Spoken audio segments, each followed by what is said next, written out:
Action. గత 12 సంవత్సరాల క్రితమే నేను గెటప్ సీన్ గారు మా వాడిని ఇద్దరం చేశాను. శేషుబాబాయ్ కూడా, శేషుబాబు మేము ముగ్గురం కలిసి దాంట్లో చేసాము డాక్యుమెంటరీలో. అప్పుడు ఇంట్రెస్ట్ ఉంది నేను చేయాలి, నాకు కూడా యాక్టింగ్ స్కిల్ నాలో ఉంది. కెమెరా చాలా మంది కూడా ఎంకరేజ్ బాగా చేస్తాను అని ఎంకరేజ్ చేసింది.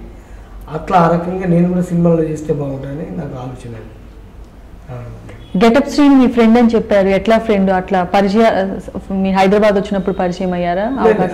ఈ జాతరకు వచ్చిన హీరో డాక్యుమెంట్ చేసినప్పుడు సీన్ మేము శేషుబాబాయ్ ముగ్గురం కలిసి చేసాము. అప్పటి నుండి నాకు పరిచయం గెటప్ సీన్. అట్లా ఆ రకంగా ఫ్రెండ్ అయ్యింది.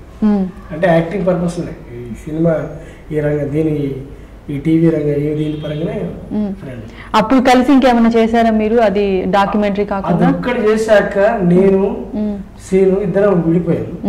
జబర్దస్త్ లో సీన్ వచ్చాక నా గురించి తను అనుకుంటా, వీడు బాగా చేసేవాడు లేడు, ఇట్లాంటి టైంలో ఉంటే బాగుండని కూడా. ఫస్ట్ తనే వచ్చారా జబర్దస్త్ కి మీకంటే?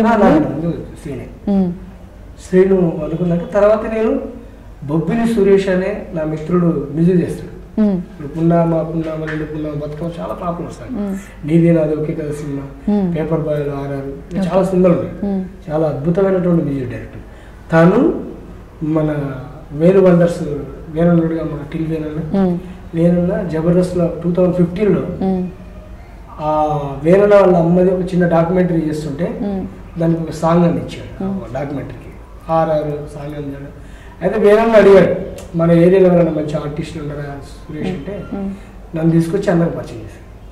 అట్లా అన్న నన్ను పరిచయం చేసుకొని యాక్టింగ్ చేసి వెంటనే నాకు అవకాశం అనేది ఇవ్వడం అనేది జరిగింది. వేణుల ద్వారా నేను అంటే బొబ్బిలి సురేష్ గారు పరిచయం చేస్తే వేణుల ద్వారా నేను జబర్దస్త్కి ఎంటర్ అయ్యాను.